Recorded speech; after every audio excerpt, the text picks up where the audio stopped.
Hello, good morning student.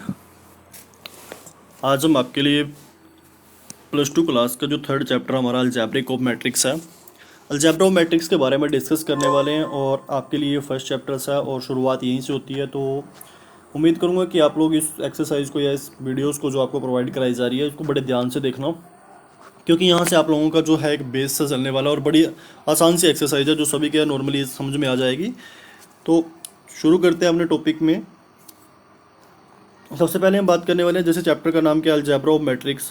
Algebra of matrix के बारे में बात करते हैं। तो आपके पास क्या होता है, हम किसी भी डाटा को, किसी भी आंकड़ा उसको अलजेब्रिक की फॉर्म में कन्वर्ट कर सकते हैं।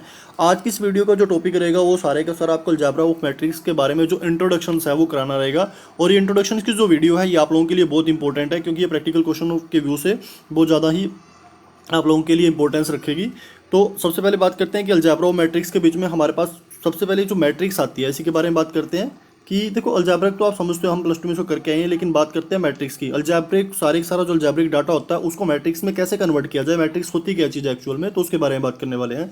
तो सबसे पहले हम बात करते हैं, देखो सबसे पहले आ जाती है हमारे पास मैट्रिक्स क्या है। देखो, मैट्रिक्स को एक आसान से एग्जाम्पल्स के द्वारा एक्सप्लेन किया गया है।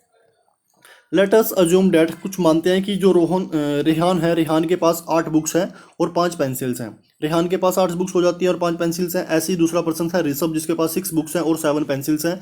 और एक थर्ड आ जाती है रितिका, जिसके पास 4 बुक्स हैं और 10 पेन्स हैं। तो आप लोगों ने इसको जैसे एक टेबल से डिनोट करना हो, तो इसको एक मैट्रिक्स से डिनोट करना हो तो कैसे करेंगे। देखो, जब एक छोटी सी टेबल आपके पास बनाएगी तो एक तरफ हमने क्या लिख लिए गए, पर्सनस नेम आ जाते हैं, और एक तरफ उसके पास जो जो आइटम्स थे, एक बुक्स थी और एक क्या थे, पेन्स थे, तो वो लिख लिए। जैसे पर्सन कौन कौन थे, रिहान था, ऋषभ था और रितिका थी, और उनके पास जितनी बुक्स थी वो लिख ली जाती है, और ऐसे ही जिसके पास जितने जो पेन थे वो आ जाते हैं।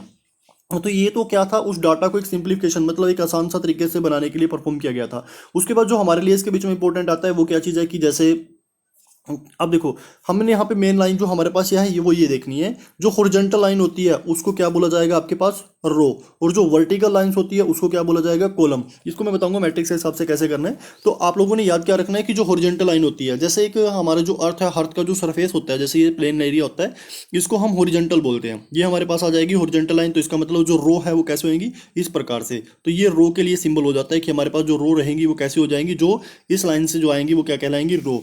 तो अब कई बार क्या कॉलम्स की बात करते हैं तो वर्टिकल पोजीशन होती है जो ऐसे ऊपर से नीचे की तरफ होती है। यदि बात करें कि आप जैसे एक ट्री किसी अर्थ के ऊपर स्टैंड करता है, खड़ा हुआ है, तो ये किस फॉर्म में होगा, ये एक कॉलम की फॉर्म में होगा, ऐसे जो आपके पास जाएगी। तो आपको यहाँ पे दो मेन चीज़ें हैं ये, कि रो और कॉलम की पहचान करनी है, कि रो कैसे होती है और कॉलम कैसे होती है। तो इस चीज़ को बड़ा ध्यान रखना। हॉरिजॉन्टल जो आपके पास आती है, हॉरिजॉन्टल लाइन जो होती है वो क्या कहलाती है आपके पास, रो। तो मैं एक बार लिख देता हूँ, ये आपके पास क्या होगी, और रो, और ये क्या होगा, कॉलम।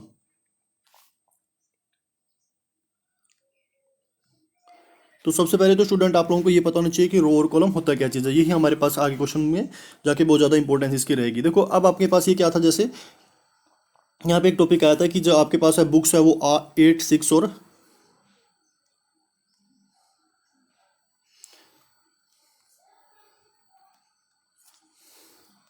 आपके पास जो बुक्स थी वो कितनी थी, 8, 6 और 4 थी। और ऐसे ही पेन जो थे वो कितने थे, 5, 7 और 10। तो हमने इसको क्या लिखा, एक अलग अलग से कॉलम में डिनोट कर लिया। जैसे कॉलम था, मैंने अभी बताया था, कॉलम आपके पास ऊपर से नीचे की तरफ होता है, तो हम इसको क्या लिख सकते हैं, फर्स्ट कॉलम में 8, 6 और 4। ऐसे ही सेकंड कॉलम में हमने पेन से लिखी है 5, 7 और 10, 5, 7 और 10, और इसको एक ब्रैकेट्स में जो बंद कर दिया था, यही आपके पास क्या कहलाएगी, एक मैट्रिक्स कहलाती है। और यहाँ से इसके बारे में यदि दूसरा डिनोट करें, आप लोगों को यदि इस मैट्रिक्स के बीच में ये पूछ लिया जाए कितनी रो है, देखो हमने क्या बताया था, रो हॉरिजॉन्टल फेस पे ऐसे होती हैं। तो इसका मतलब जो ये फर्स्ट है ये हो जाती है हमारी R1। R1 का मतलब क्या होती है, रो 1 हो जाती है। रो हमने जो रो थी उसको शॉर्ट में डिनोट कर लिया।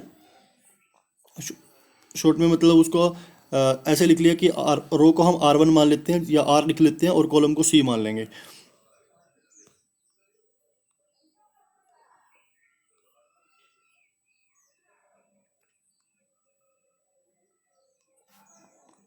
तो जैसे इसकी बात करते हैं 8 और 5 की, तो ये हमारे पास क्या हो जाएंगे, हमने रो को R से डिनोट कर दिया, ये R1 है। ऐसे ही 6 और 7 ये हमारे पास क्या हो जाएगी, R2, रो 2। और 4 और 10 जो हो जाती है क्या हो जाएगी, रो 3। तो ये तो हमारे पास थी रो। और यदि हम कॉलम्स की बात करें तो कॉलम क्या होंगे, ऊपर से नीचे। जैसे ये आपके पास आ जाएगा, उसको क्या बोलेंगे, फर्स्ट कॉलम। और ये जो ऊपर से नीचे की तरफ आ रहा है इसको बोलेंगे सेकंड कॉलम। आपके पास ऊपर लिखा भी हुआ है, देखो, फर्स्ट कॉलम और ये सेकंड कॉलम, कौन से, जो ऊपर से नीचे की तरफ जा रहे हैं।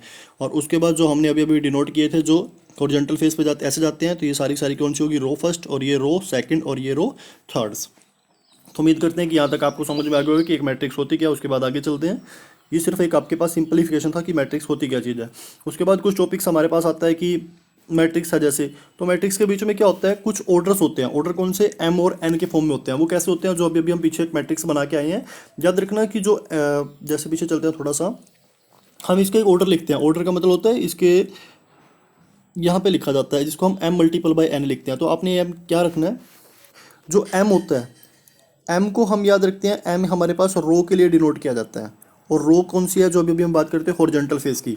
और एन किसके लिए डिनोट किया जाता है, कॉलम्स के लिए, कि उसके बीच में एक्चुअल में कॉलम्स कितने हैं। यदि हम इस मैट्रिक्स की जो हमारे पास ये लिखी हुई है, इसके यदि हमें रो और कॉलम्स के ऑर्डर्स देखने हो तो क्या करना है आपने, सबसे पहले एम क्या होती है, रो, कि हमें ये बताना है इसके बीच में रो कितनी है। अभी भी तो बताई थी, first row, second row, third row, कितनी रो हो जाती है, 3।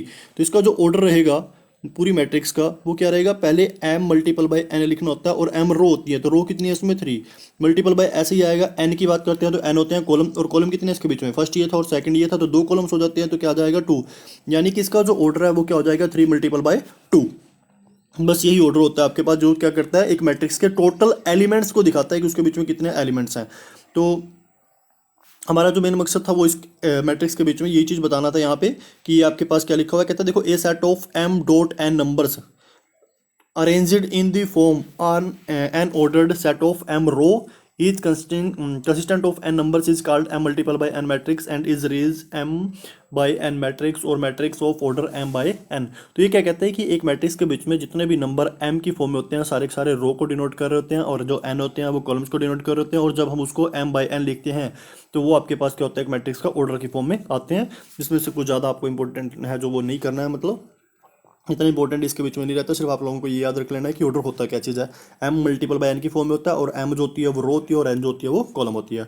उसके बाद सेकंड के बारे में बात करते हैं, एलिमेंट ऑफ ए मैट्रिक्स। एक मैट्रिक्स के बीच में जितने भी आपके पास एलिमेंट्स होती है या एंट्रीज होती हैं, वो सारी की सारी क्या कहलाती है, एलिमेंट ऑफ मैट्रिक्स कहलाती है। मतलब एलिमेंट्स के अंदर जितने भी, जैसे एक मैट्रिक्स है मान लो ये, इसके बीच में जितने भी नंबर से लिखे जाएंगे 1 2 3 4 5 6 7 8 9 10 11 12, मैं काउंटिंग के तौर पे एक मैट्रिक्स बनाई है मैंने। तो ये सारे के सारे यदि बात करते हैं, इसके बीच में जितने भी नंबर्स लिखे हुए हैं, ये सारे के सारे क्या कहलाएंगे, उसके एलिमेंट्स कहलाएंगे। यदि हम पहले इसके ऑर्डर की बात करें तो ऑर्डर में देखो हमारे पास रो कितनी आ रही हैं, 3, और कॉलम कितने आ रहे हैं, 1 2 3 4, तो 3 मल्टीपल बाय 4। यदि हम इसी ऑर्डर को ही मल्टीप्लाई कर दिया जाए तो कितना आ जाएगा, 12। तो इसका मतलब इसके बीच में टोटल कितने एलिमेंट्स हैं, 12 है। देखो काउंट करके देखो, 1 2 3 4 5 6 7 8, मतलब नंबर्स की बात होती है वो तो पहले इसके बीच में नंबर्स में लिखे हुए थे, कितने थे, 12 ही थे, तो 12 हो जाते हैं। Each of a matrix, element of a matrix की बात करते हैं तो क्या लिखा हुआ है, each of the M dot N numbers of M multiple by N matrix is called a elements. कि यदि एम और एन इसके आपस में मल्टीप्लाई कर दिया जाए और जो डिजिट या नंबर्स आपके पास प्रोवाइड होगा वही उसके क्या करते हैं, एलिमेंट्स होते हैं, एंट्रीज होते हैं। मतलब टोटल्स एलिमेंट्स की बात करें तो वो होते हैं जो एक मैट्रिक्स के बीच में जितने भी आपके पास नंबर्स प्रोवाइड होते हैं उन सभी को बोला जाता है। उसके बाद हमें इसके बीच में से करना है order of a matrix. Order of a matrix के बीच में हम आपको बता ही चुका हूँ क्या होता है क्या नहीं। देखो आपके पास क्या है, ए मैट्रिक्स दी हुई है, एम मल्टीपल बाय एन की फॉर्म में एक मैट्रिक्स को आपने रिटर्न करना है। तो सबसे पहले याद रखना कि जो एक मैट्रिक्स होती है हम उसको ऐसे डिनोट करते हैं ए आई जे। जैसे ए इज इक्वल टू, हम उसको क्या लिखेंगे, ए आई जे। यहाँ पे आई और जे ये दोनों वही हैं जो हम पहले एम और एन की फॉर्म में करके आए थे। आई रो ही होता है और जे कॉलम होगा आपके पास। अब कितने नंबर्स की आपको बनानी है वो आपके पास डिनोट होता है, क्वेश्चंस में बताया होगा कैसे करना है कैसे नहीं। तो इन्होंने क्या किया, इस क्वेश्चंस की यदि बात करें तो इन्होंने अपने आप माना है कि हमारे पास एम मल्टीपल बाय एन की फॉर्म में जो हमने अभी डिनोट किया था वो है। देखो ए आई जे एम मल्टीपल बाय एन इसका ऑर्डर है, तो मतलब एम नंबर्स हैं। तो हमने क्या किया, पहले तो आई में ही लिख लिया 1 2 3 4 5 6 डैश डैश करके, कहाँ तक लेके जाएंगे उसको, एम तक, क्योंकि रो जो है वो एम तक बताई गई है। और जे यदि कॉलम की बात करें तो कॉलम हमारे पास कहाँ तक थे, एन तक। तो हमने क्या किया, 1 2 3 4 ऐसे डॉट डॉट करके क्या लिख दिया, एन तक लिख दिया। तो इन दोनों से मैट्रिक्स बनती कैसे है, उम्मीद करता हूँ कि आपको आई और जे जो थे, रो और कॉलम जो इनके बारे में पता लग चुका होगा। ये हमने जो नंबर्स लिए हैं वो ऑर्डर से लिए हैं। ऑर्डर हमारे पास क्या होता है, मैट्रिक्स का एम मल्टीपल बाय एन होता है। तो रो को हमने 1 से लेकर एम तक लिखा और कॉलम को हमने 1 से लेकर एन तक लिखा। उसके बाद आपको क्या करना है, आई जैसे आई में 1 है, देखो हमने ये लिखा आई में 1 2 3 और लास्ट में जाके एम तक। उसके बाद जे में लिखा 1 2 3 4 डैश जाके एन तक। तो हमें पहले इस 1 का मतलब रो का कॉलम के साथ डिनोट करना है तो 1 का 1 के साथ करेंगे, फिर 1 का 2 के साथ, 1 का 3 के साथ, 1 का 4 के साथ, ऐसे लास्ट में जाके 1 का n के साथ डॉट डॉट छोड़ के, फिर 2 का 1 के साथ, 2 का 2 के साथ, 2 का 3 के साथ, 2 का 4 के साथ और 2 का n के साथ। इस करके ऐसे सारे के सारे हमें क्या करना है, चेक करना है। और कैसे एक मैट्रिक्स बनती है वो मैं अभी आपको बताने वाला हूँ। तो इसके बीच में सबसे पहले देखो, जब हमने रो का फर्स्ट लिया, रो के फर्स्ट लिया और कॉलम का भी फर्स्ट लिया, तो हमारे पास मैट्रिक्स की जगह पे हम ए डिनोट कर देते हैं, तो A11 आ गया। इस A11 का मतलब क्या है, ध्यान से देखना, जो इसमें A11 लिखा हुआ है, ये 11 क्या डिनोट कर रहा है कि फर्स्ट रो है, और ये 1 डिनोट क्या कर रहा है, फर्स्ट कॉलम है। यदि ध्यान से देखो A11 कहाँ लिखा हुआ है, फर्स्ट रो का एलिमेंट है, ये रो फर्स्ट है, इसका फर्स्ट एलिमेंट है, और इधर कॉलम है तो इसका भी फर्स्ट एलिमेंट है। और दूसरे की यदि हम बात करते हैं तो दूसरा हमारे पास क्या आ जाता है, जैसे